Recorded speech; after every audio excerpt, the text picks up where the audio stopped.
One of the filter options open to you in Shots to Hole is to filter by a date range.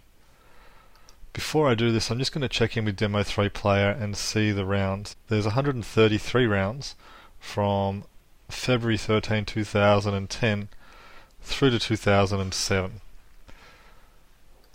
So in statistics, under any of these tabs, or even throughout the various areas where the filter boxes are in Shots to Hole, I can come here and go date range, and I can either manually put in the date.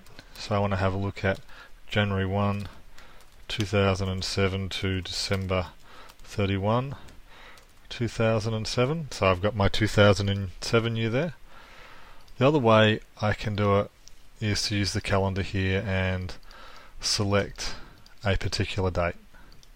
In this case, because I'm going back quite a way, I'm going to type it in manually.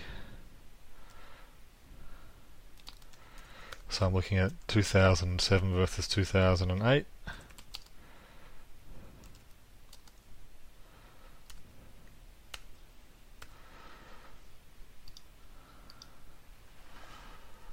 And then let's bring on 2009 as well. Once again, as you filter the data, you can start seeing things that have changed, and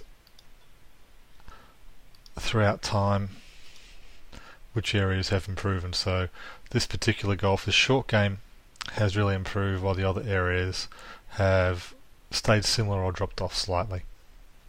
This is how you use date ranges to filter data in Shots to Hole.